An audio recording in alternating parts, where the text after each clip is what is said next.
वादी कश्मीर में juvenile justice board बाज़ाब्ता तौर काम कर रहा है और अगर कोई नाबालिग किसी जुर्म में मुलव्वस पाया जाता है तो उसे ऑब्जर्वेशन होम मुंतकिल किया जाता है। गुज़श्ता एक माह के लॉकडाउन के दौरान कितने मामला सामने आए, SOPs का ख्याल रखते हुए ऑब्जर्वेशन होम में किस तरह की सहूलियात दस्तियाब रखी गई हैं और कोरोना कर्फ्यू के दौरान जुवेनाइल जस्टिस बोर्ड के कामकाज पर असर तो नहीं पड़ा, इस सब पर बात करने के लिए हमारे साथ इस वक्त मौजूद हैं जुवेनाइल जस्टिस बोर्ड की मेंबर खैरुन्निसा साहिबा। खुशामदीद है आपका ईटीवी भारत में। Thank you. खैरुन्निसा साहिबा, सबसे पहले आपसे जानना चाहेंगे कि गुज़श्ता एक माह के दौरान किस तरह के मामला देखने को मिले और कितने मुजरिमाना मुकदमात दर्ज किए गए। इस पेंडेमिक सिचुएशन में 78 नए केसेस इंस्टीट्यूट हुए जुवेनाइल जस्टिस बोर्ड के सामने। तो इसमें 65 बच्चे एप्रहेंड किए गए, जिन्हें हमने बाद में या तो एडवाइस एडमोनिशन के बाद उनके गार्डियंस या पेरेंट्स के हवाले किया या तो हमने उनको ऑब्जर्वेशन होम भेजा रिहेबिलिटेशन के लिए। कितने मुकदमात दर्ज किए गए हैं इस एक माह के दौरान? इस एक माह के दौरान ज़्यादा से ज़्यादा 6 से 7 केसेस नए रजिस्टर हुए, जो ये अभी का लॉकडाउन हुआ। लेकिन अगर हम पूरी पेंडेमिक सिचुएशन की बात करें, लास्ट ईयर मार्च से लेके अभी तक की बात करें तो अभी तक 78 नए केसेस हमारे रजिस्टर हुए। ज़्यादातर जो देखा गया उसमें ग्रीवियस हर्ट रहा, अटेम्प्ट टू मर्डर रहा। तो जो एक बोर्ड की या जो मेरी एक पर्सनल ऑब्जर्वेशन इसमें रही, वो शायद पेंडेमिक सिचुएशन जो बच्चों के जो जहन पे जो असरात पड़े, उस वजह से शायद बच्चों में ज़्यादा वायलेंस और एग्रेशन आ गया जिसका नतीजा ये हुआ कि इनके खिलाफ FIR लॉन्च हुए और वो लड़ाई झगड़े करने लगे। कोविड के दौरान उनके सेहत पर नाकारा असर मुरतब न हो, उस सूरत हाल में जो ऑब्जर्वेशन होम है, किस तरह की सहूलियात दस्तियाब रखी गई हैं? पेंडेमिक सिचुएशन जब लास्ट ईयर शुरू हुई कोविड-19, तो हमारा स्टार्टिंग का इंस्पेक्शन जुवेनाइल जस्टिस बोर्ड का रहा ऑब्जर्वेशन होम में। तो हमने वहाँ पे एक बाज़ाब्ता क्वारंटीन वार्ड बनाया। तो जो हमारे लाइन डिपार्टमेंट्स थे, जैसे पुलिस डिपार्टमेंट है या हमारा हेल्थ डिपार्टमेंट है, डायरेक्शंस दी गई उन्हें कि हमारे पास आइटम्स चाहिए CMO की तरफ से, CMO श्रीनगर की तरफ से प्रिकॉशनरी आइटम्स जो भी कोविड के दौरान चाहिए वो हमें फ़राहम किए गए, स्टाफ के लिए भी और बच्चों के लिए भी।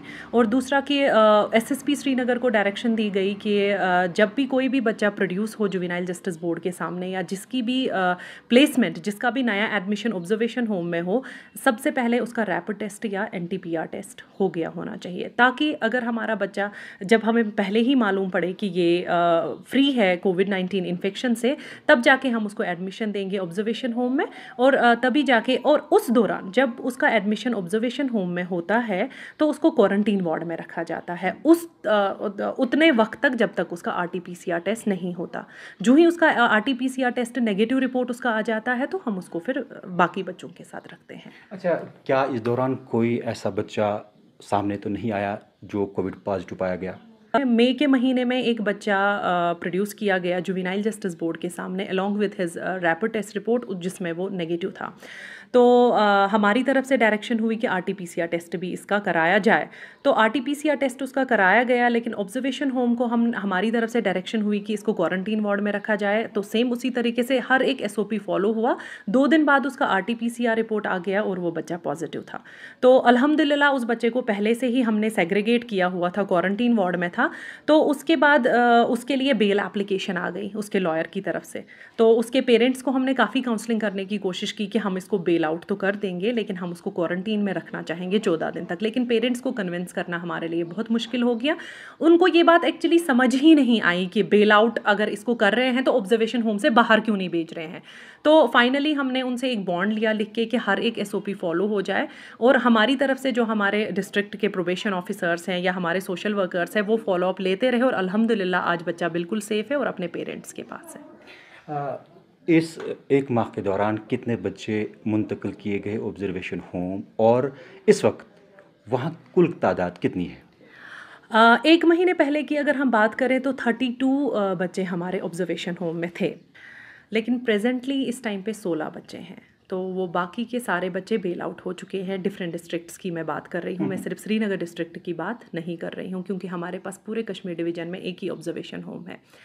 तो हमारा जो इसमें सुपरविजन रहा वो रहा honourable high court juvenile justice committee under the chairmanship of justice Magare, जिनके फ्रीक्वेंट विजिट्स रहे इस पेंडेमिक सिचुएशन में। उनकी सुपरविजन में, उनकी देखरेख में ये सारा काम अच्छे से हो रहा है और ऑब्जर्वेशन होम में SOPs फॉलो हो रहे हैं। अभी तक अल्हम्दुलिल्लाह कोई भी बच्चा या कोई भी स्टाफ मेंबर हमारा कोविड पॉजिटिव इफेक्टेड नहीं हुआ। खैरुन्निसा साहिबा, हाई कोर्ट और सुप्रीम कोर्ट की डायरेक्शंस है कि इस पेंडेमिक के दौरान ज़्यादा से ज़्यादा बच्चों को बेल या पेरोल पर छोड़ा जाए। हाल ही में 2 वालिदैन ने बेल अर्जी दायर की थी, लेकिन जुवेनाइल जस्टिस बोर्ड ने उस अर्जी को मुस्तरद किया। ऐसा क्यों? इस पेंडेमिक सिचुएशन में हमारे जो श्रीनगर डिस्ट्रिक्ट की मैं बात करूँगी, 65 बच्चे अप्रहेंड किए गए डिफरेंट ऑफेंसेस में। उसमें से 63 बच्चों को हमने बेल आउट कर दिया, उनकी बेल ग्रांट कर दी। 2 बच्चों की बेल एप्लीकेशन हमने रिजेक्ट की, क्योंकि बोर्ड इस ओपिनियन पे पहुंचा था कि they might expose to the physical danger at the hands of the known or unknown criminals। या one of the fundamental principle हमारा जो है जुवेनाइल जस्टिस एक्ट का, हम बेल बच्चे की रोक सकते हैं अगर उसकी इंटरेस्ट में हो। जहाँ पे हमें ये लगे कि उसके जान पे ख़तरा है या उसको एक्सप्लॉइट होने का ख़तरा है बाहर, तो बस ये वजह रही कि हमने उनकी बेल रिजेक्ट की और कुछ देर हम उनको रिफॉर्मेशन या रिहेबिलिटेशन में रखे हुए हैं ऑब्जर्वेशन होम में। अब तक कितने बच्चों की बेल हो गई है और आप बेल जो देते हैं किस बुनियाद पर देते हैं?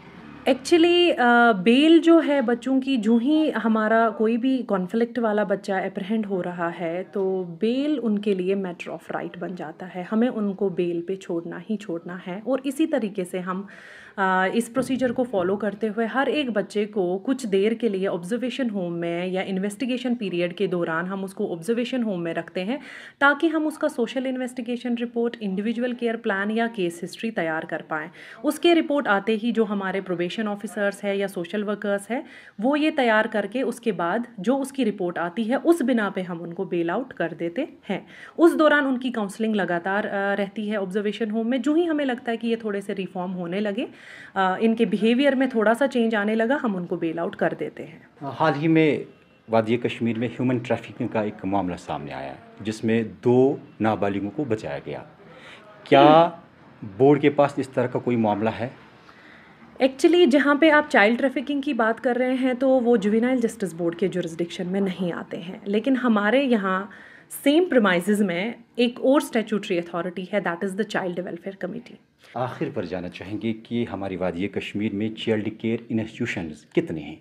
हमारे जो श्रीनगर डिस्ट्रिक्ट में 22 चाइल्ड केयर इंस्टीट्यूशंस है, जिसमें गवर्नमेंट रन इंस्टीट्यूशन जो है वो 6 है।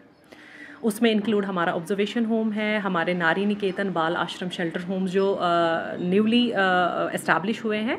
22 में से 6 निकाल दीजिए, जो बाकी के हैं वो NGO रन होम्स हैं।